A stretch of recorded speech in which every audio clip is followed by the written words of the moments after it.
The X-Zone Radio Show with Rob McConnell is largely an opinion talk show.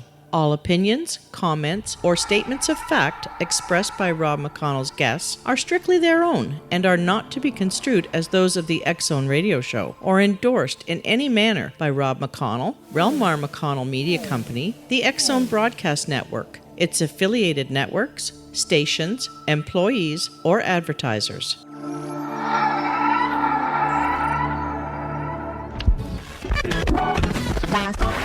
All Hit Radio.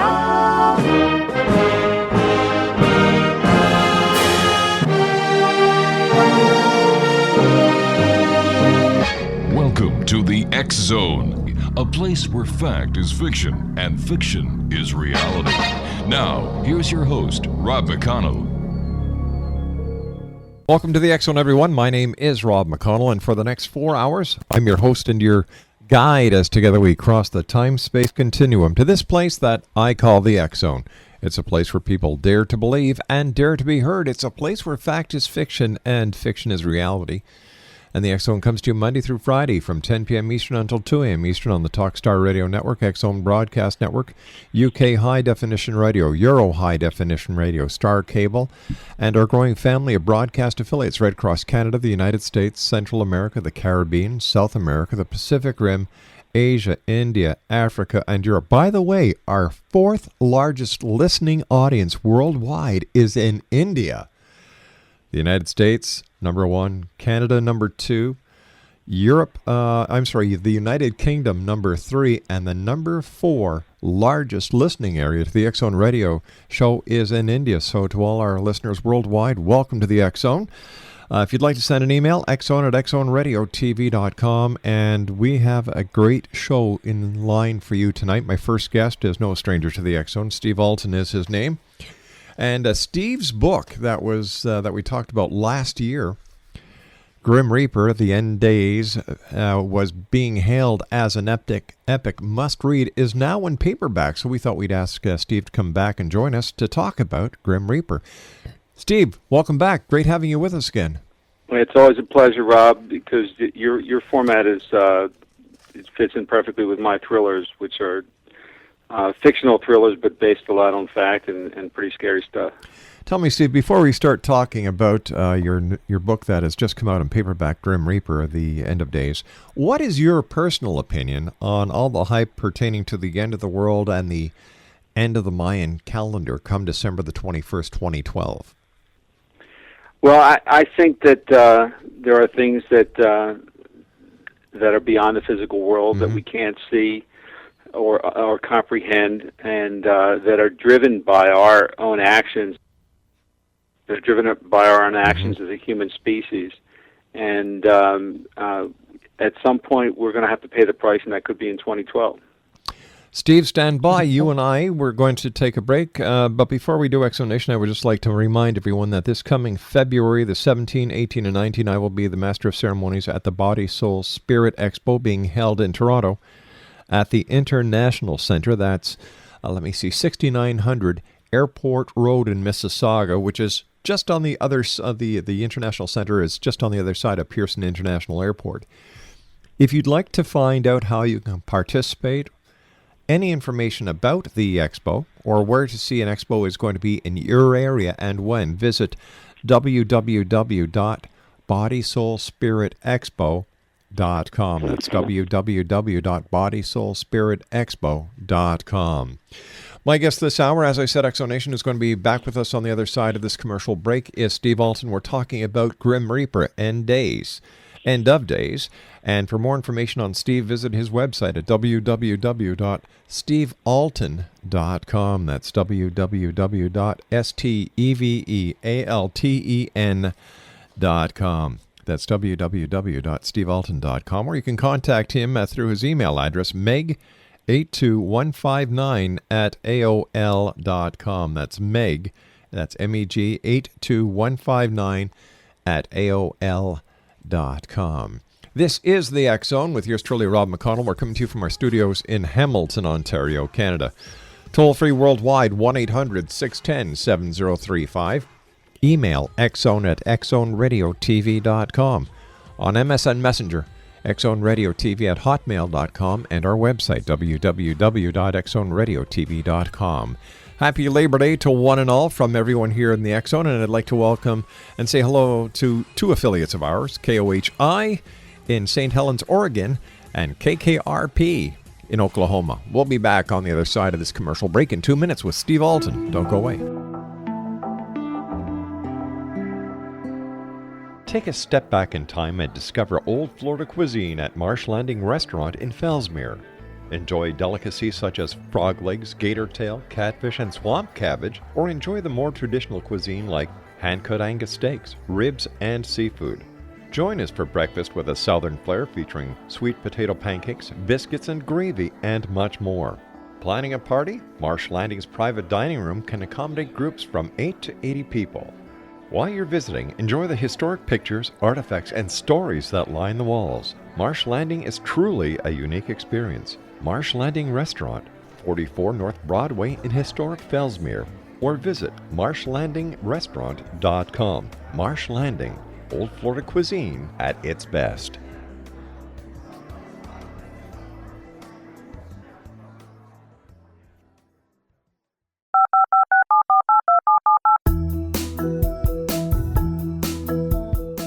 Did you know that when you're on the road with limited data or Wi-Fi, you can still listen to the X Zone Radio Show with Rob McConnell, The Science of Magic with Gwilda Wiyaka, X-1, Dimension X, Space Patrol, and every minute of the X Zone broadcast network by calling 213-401-0080, courtesy of Audio Now.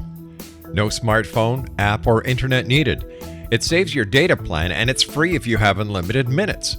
Call 213-401-0080 to listen on any phone, anytime, anywhere. Remember 213-401-0080 for the best of the paranormal, parapsychology, and sci-fi radio programming anywhere, 24/7, 365.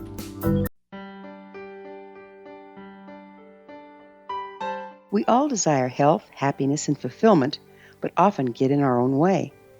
Repeated patterns that leave us out of control can keep us feeling powerless, frustrated, and unable to move forward in spite of our best efforts. Unconscious patterning disconnects us from our gifts, often destroying the very thing we seek. But there is an answer. We can take charge of our destiny and heal the trauma of our history. Shamanism is an effective ancient modality that can reconnect us with our true selves, empower the creation of our dreams, and return us to health and balance. Cody Alexander is a certified shamanic practitioner and teacher. And welcome back. Steve Alten is our special guest. We're talking this part of the show with Steve about his book, Grim Reaper, End of Days. It was out by Variance Publishing. To schedule and Steve, who exactly or what exactly is the Grim Reaper? Well, the Grim Reaper, the legend of the Grim Reaper, actually was established about 666 years ago, and that's an important number there, because 666 years ago there was an event that paralleled the things that we are going through today. Greed ran amok, dividing society into the haves and have-nots. Political corruption was manifested, fueled distrust among the masses. Immorality festered in the Catholic Church, and hatred became a tool of false prophets justifying acts of violence against minorities and immigrants. And these things were happening in the 14th century in Europe, exactly 666 years ago, just before Black Plague wiped out over half the world's population. Now, if you know anything about the Black Plague, you know that it started in Asia and moved east into Europe, into Africa, and it was an end-of-days event. And all these things that happened were precipitated by the state of society, that again, the greed and corruption and immorality that festered in human society.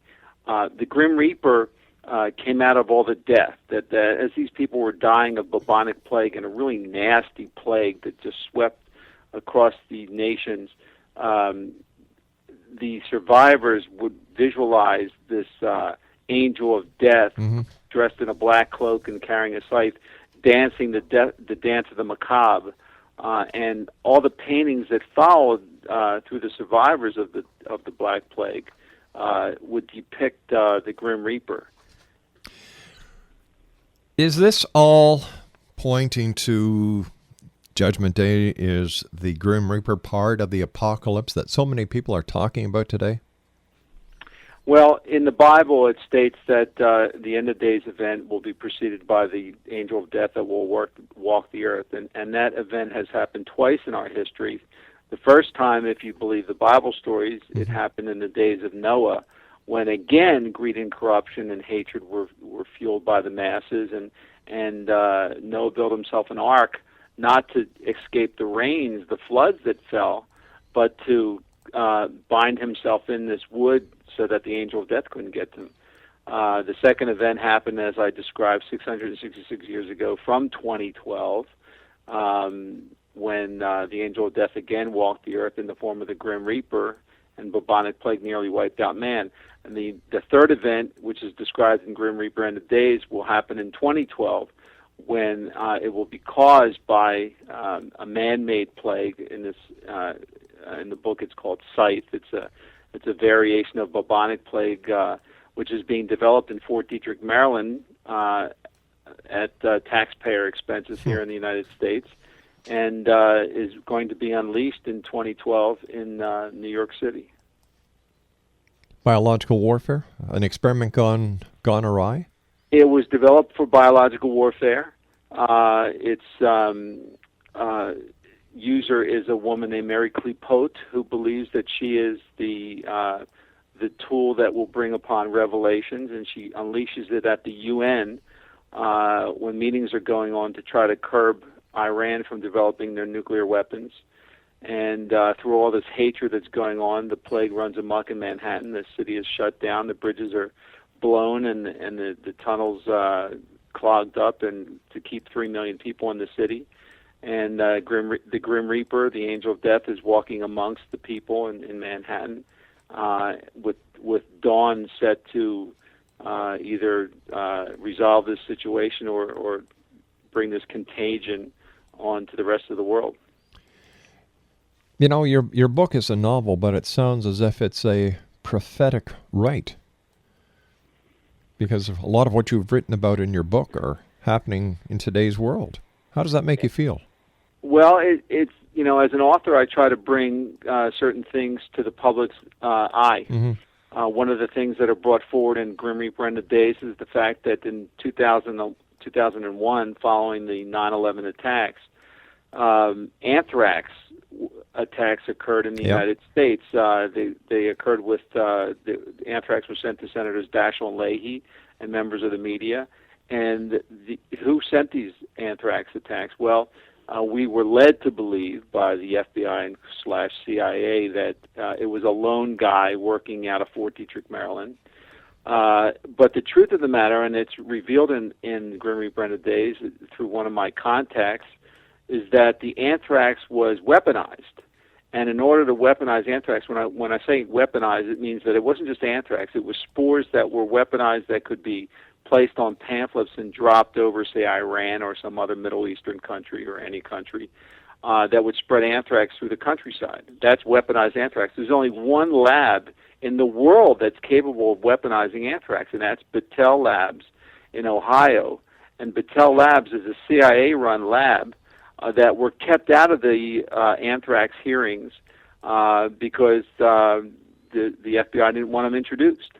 And all that information is leaked in Grim Reaper End of Days, sort of like a WikiLeaks of fictional stories.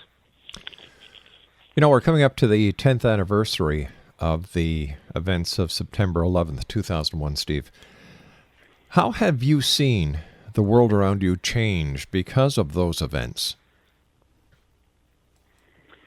Well, primarily, we've been engaged in 2 wars for the last 10 years that have cost trillions of dollars and millions of lives, and all those things are negative aspects of society, negative aspects of the human ego that were brought about by the human ego, and have changed the world, have brought the scales of justice and evil into not just an even foray, but have weighed the scales towards evil, and those are the things that are leading to the climax in 2012 when there will be a judgment day, or there will be a reckoning. There will be some type of change in society that has to take place, because we just can't keep going on the way we're going on.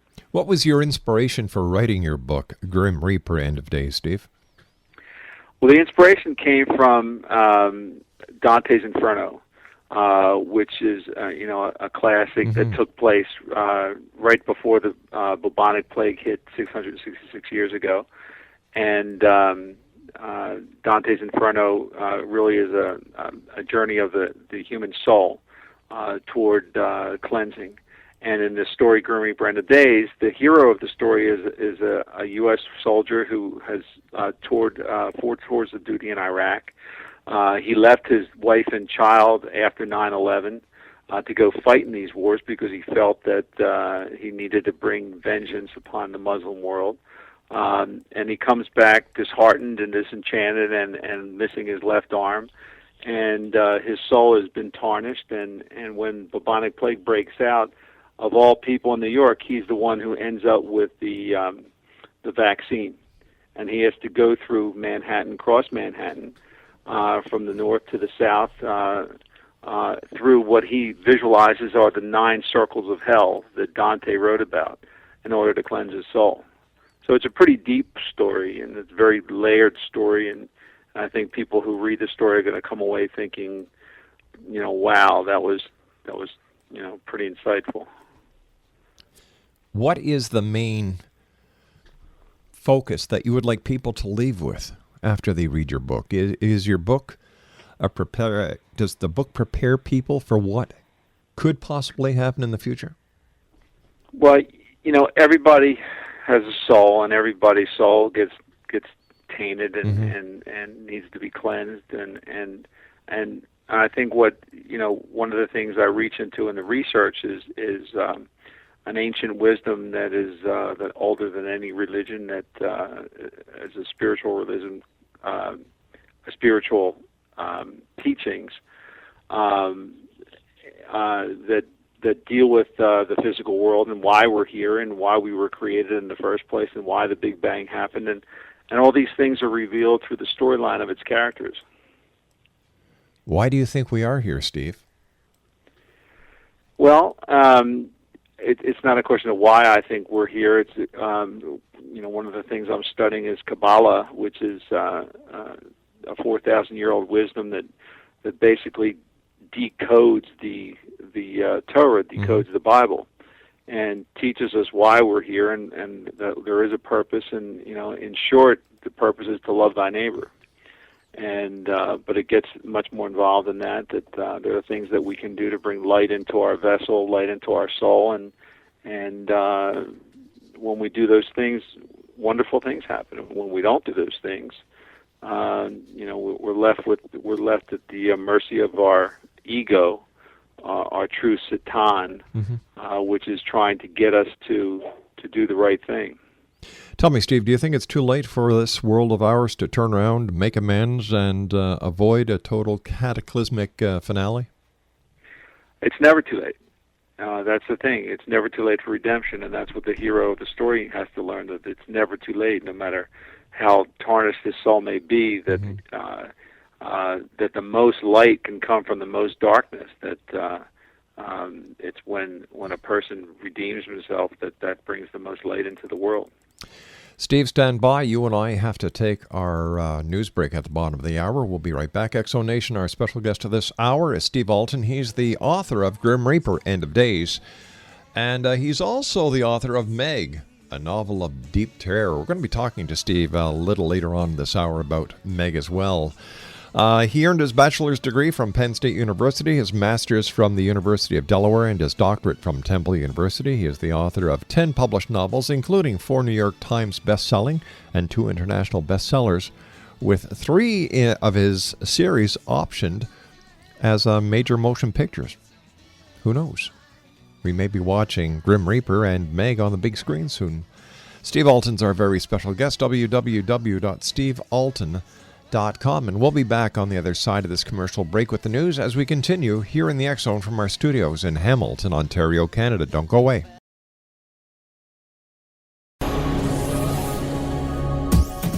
This is the X-Zone Broadcast Network, broadcasting worldwide on broadcast affiliates and satellite program providers, including CNN Broadcast Network, Sirius Satellite Network, Star Media, Good News Radio Network, Angel Broadcast Network, Wiki Broadcast Network, and WPBN TV. For more information on the X-Zone Broadcast Network, visit us at www.xzbn.net.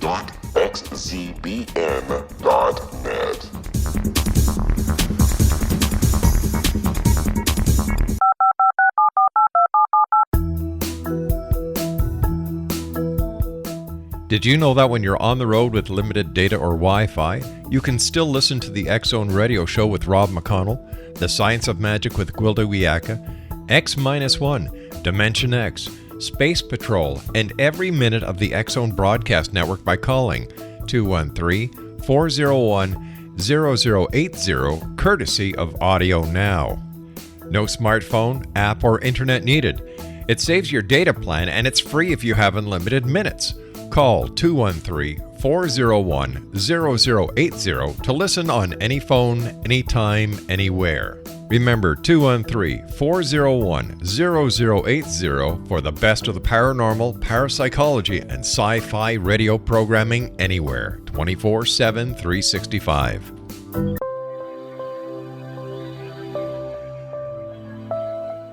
There's a legend shared by many indigenous cultures of a time when the nations were cast to the four corners of the world. Each nation was given a body of sacred knowledge that held a different portion of the truth to preserve. True reality could not be known until all the nations reunited, combining the information. If a single one was missing, the world could not be reborn and darkness would prevail. The Science of Magic Radio is dedicated to reuniting the sacred knowledge. With the understanding, none of us has all the answers, but together we can open new perceptions and possibilities. Through our combined vision, the world can be reborn into a place where darkness no longer prevails. Join me, Gwilda Wiyaka, and the Science of Magic daily on the X-Zone Broadcast Network, xzbn.net, or visit us at thescienceofmagic.net.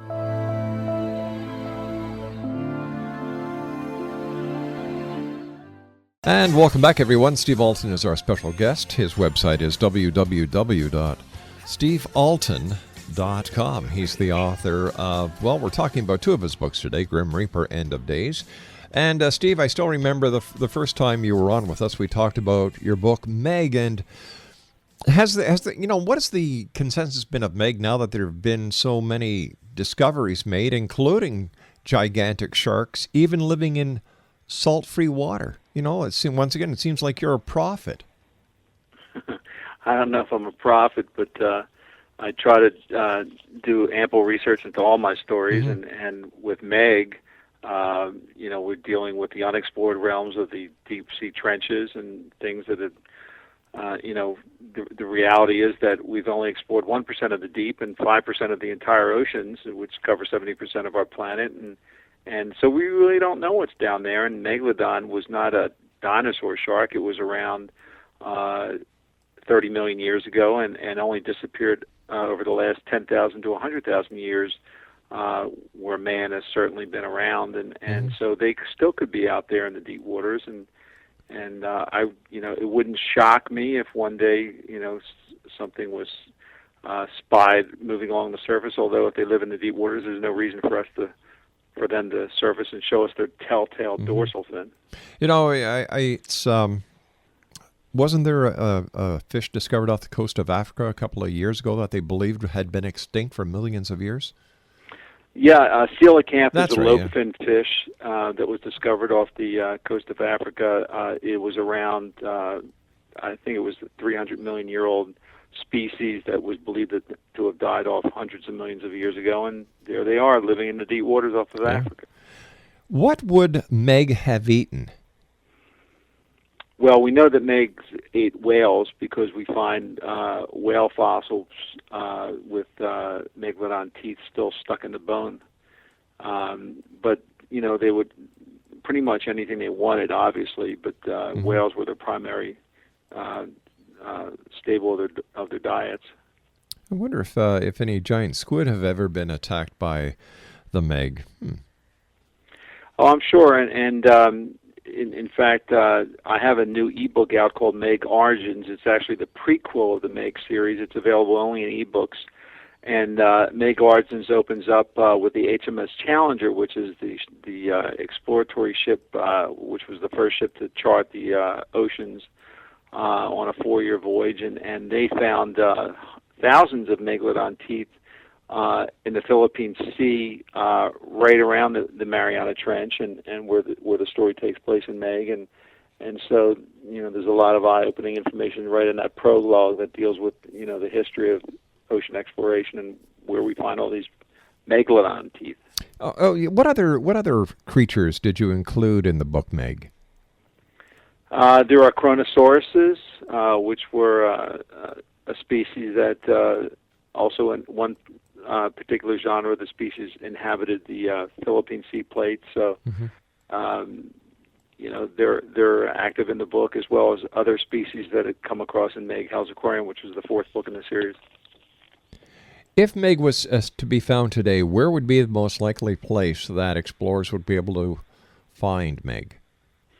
Again, in the deep waters, you have to realize that we've only touched upon the deep waters. There are the surface waters, which go down to about 1,100 feet, and after 1,100 feet, light doesn't penetrate the deep, and that's where you have the biggest living realm on the planet, the mid waters. Which are a couple miles down or 1,100 feet to a couple miles down, and there you have all sorts of different species that really we didn't know about until the Alten submersible came around in 1977. Then you've got the deep waters, along the sea floor, where you've got hydrothermal vents spewing these 700-degree Fahrenheit waters into the bottom, and you have a whole different life forms that live outside of photosynthesis, outside of the light, into a form called chemosynthesis. And chemosynthesis is chemical substance that enables tube worms to live and produce bacteria that enables them to live, and then fish feed off of that. Steve, why do you think there hasn't been that much exploration done of these uncharted, unexplored areas? I find it ironic that we're spending all this money going to Mars when we should be researching and exploring our own planet first. Well, we should be doing both. But the problem with exploring in the deep waters is the water pressure. Water weighs a lot when you get down that far, and the water pressure in the Mariana Trench, which is the deepest part of the ocean, is 7 miles down, and it's 16,000 pounds per square inch of pressure. Wow. And so you've got to develop machines that are able to operate in those type of pressure situations, and it's expensive, and it's high tech, and it's actually easier to send a spaceship up into to Mars or the moon than it is down 7 miles deep. I would imagine that with the new advances in robotic technology, that investigating the deeper aspects of the oceans one day is going to be a lot easier than it is right now. Yeah, and it will be pushed by exploration that leads to profit. If there's money behind it, if they find some type of substance down there that can yield new energy sources or whatever it might be, then that's going to be the motivation to go down there. That's scary, because if there is unknown life that we haven't discovered yet down in these trenches, which I'm sure there is, and we start the exploration for profit, as I'd like to call it, let's just take a look what we did in the Gulf of Mexico not that long ago. Just imagine the damage we do to the ecosystem that I imagine would be a lot more fragile due to the high pressure and so on in these trenches if we were in fact to go exploring and bang, we have another oil disaster like we had in the Gulf. Well, I don't think they'll go down that deep to get oil. That's just too impractical. But one of the things that Meg Origins hints around that is that there are manganese nodules down there that could contain helium-3, and helium-3 is a gas that may make cold fusion possible. So if we can go down there to get it, then we may run into a megalodon or two. Interesting times ahead. Steve, talking about monsters, Loch Ness. What's your take on the Loch Ness monster? Well, my take, which I've been on your show before to speak about, deals with my book, The Loch, which is a modern-day Loch Ness thriller that details what the Loch Ness monster really is and what it's not. It's not a plesiosaur. It's not some friendly dinosaur that, that comes out in these Disney pictures. It's it's not an air-breathing reptile.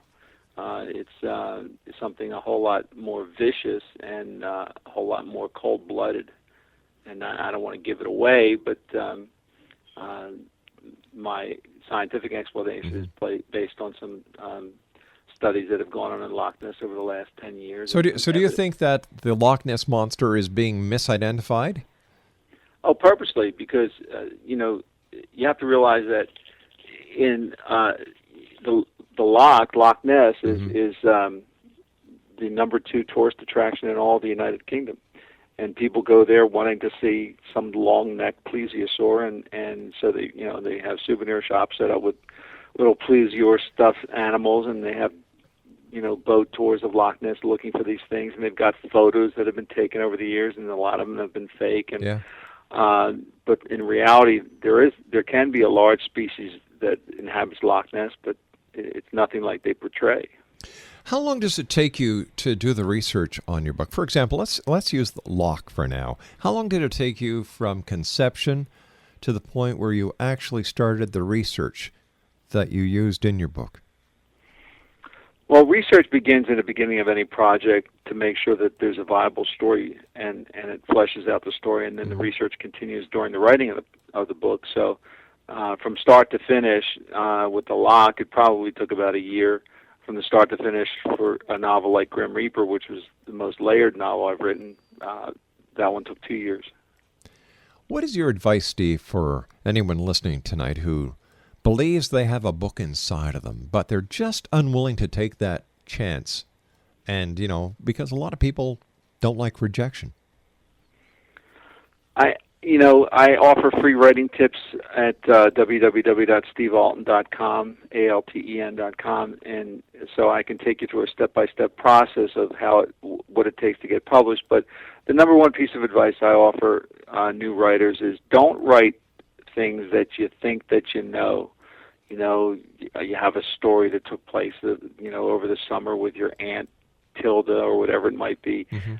Write about things that you like to read. Write about things that you think other people would like to read, and then go out and do the research and learn your subject. Because if I were to write about things that I know, it wouldn't be a very long book because I just don't know that much. But you have tools like the internet that you can, when you have an idea, will flesh out your novel and bring research and science into the book that that will make the story believable.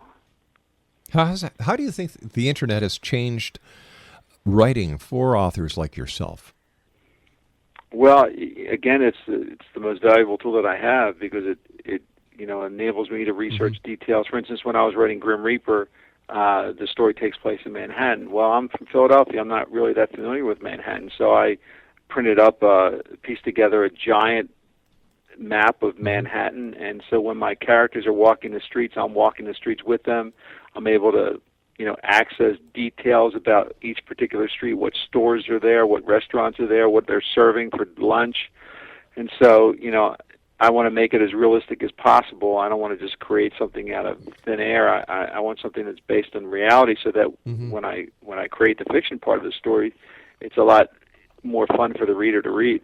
It almost sounds as if that you play the role of each of the characters in your book as you're writing it.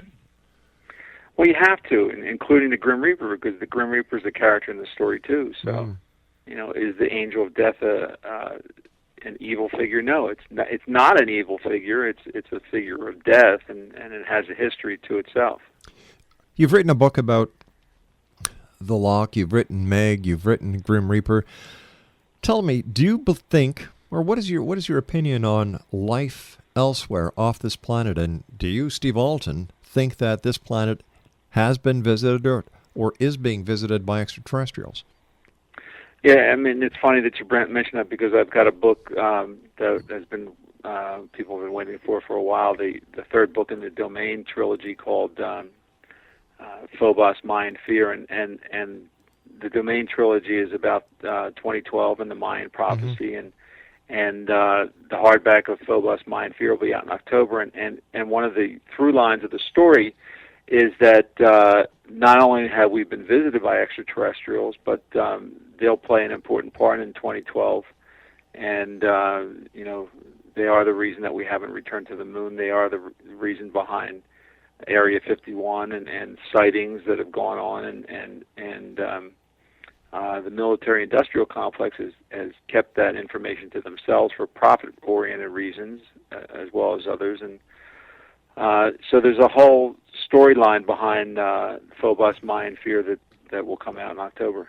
Sounds exciting, Steve. Stand by, my friend. You and I have to take another commercial break. Always great having you on the show, Steve, and congratulations on all the great work that you do. Thank you. Exo Nation, Steve Alten is our special guest. www.stevealten.com, SteveAlten.com. Once again, Body, Soul, and Spirit Expo, February 17, 18, 19 at the International Center, 6900 Airport Road in Mississauga, Ontario. I'm going to be the Master of Ceremonies. We're also going to be having the X Chronicles booth, the X-Zone Radio show, X-Zone TV show, Paragators, Relmar McConnell Media. We're all going to be there. We'd love to meet you. So if you'd like to find out information about how you can participate, how you'd like to visit, or if you'd like to become an exhibitor, contact Chandler Armstrong at the Body, Soul, and Spirit Expo, their website, www.bodysoulspiritexpo.com. That's www.bodysoulspiritexpo.com. Steve Alten is my guest. We're talking about two of his books, or three of his books this hour so far, Locke, Meg, and Grim Reaper, End of Days. My name's Rob McConnell. Steve Alten and I will return on the other side of this commercial break as we continue from our studios in Hamilton, Ontario, Canada. Once again, Steve's website, www.stevealten.com. This is the X-Zone Broadcast Network, broadcasting worldwide on broadcast affiliates and satellite program providers, including CNN Broadcast Network, Sirius Satellite Network, Star Media, Good News Radio Network, Angel Broadcast Network, Wiki Broadcast Network, and WPBN TV. For more information on the X-Zone Broadcast Network, visit us at www.xzbn.net.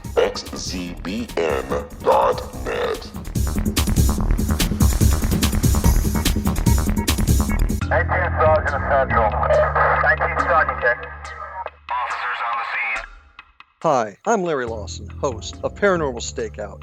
With over 36 years in law enforcement, I have learned a few things. The most important is the proper gathering and preservation of evidence is vital to putting the bad guy behind bars. It's no different in the world of paranormal investigation. Whether it's the search for the afterlife, cryptozoology, UFOs, and extraterrestrials, how we gather the evidence, preserve that evidence, and present it to a jury of our peers will make the ultimate difference in proving the existence of worlds and entities that are beyond our imagination.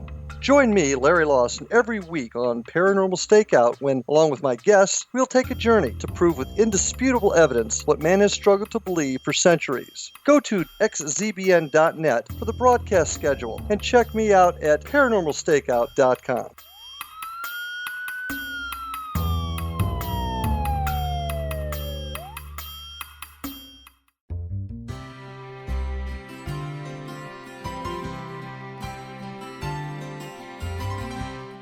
True healing must address 4 levels: physical, emotional, mental, and spiritual, for us to live joyful and productive lives.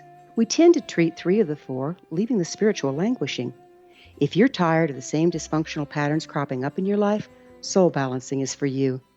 Trixie Phelps, owner and founder of Soul Balancing, is a naturally gifted energy healer trained in numerous esoteric forms, including shamanism. Trixie has created a powerful modality that safely and effectively clears your energetic field.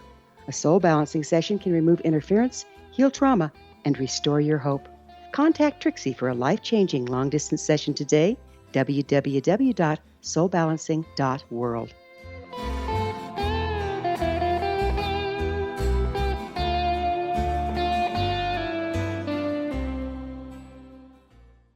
And welcome back, everyone. I'd just like to say hello to all the people that we met at the Canadian National Exhibition in Toronto this weekend, as Laura and I were there promoting the X-Zone radio and TV show. And it's always great to meet the members of the X-Zone family. So once again, to all of you who dropped by to see us with the X-Zone Cruiser, thank you very much. Always great. And love your ideas, and we're going to try and get as many of the guests that you suggested on over the next couple of weeks and months as the X-Zone gets into the year 2012. By the way, www.xzone2012.com. It's going to be one heck of a site. Steve Alten's our special guest. And Steve, before we went to the commercial break, we just started talking about extraterrestrials. And, you know, you're into history, you're into science. I was just wondering if you believe, like so many others do, that the Nephilim, or the giants of old, those who descended from the sky that were talked about in biblical times, could actually be extraterrestrials, and that they did have a guiding, what's the word I'm looking for here? Influence? Influence, yeah, into our growth and into our development. Yeah, actually, the Domain series plays up upon that a lot. That the Nephilim, in Genesis 6 were mentioned, and the Nephilim of the fallen ones, and the fallen ones from where? It's from a higher intellect, and that they did breed with the women of that time period, and which was around the time of the flood, and that they did have a genetic effect on our species.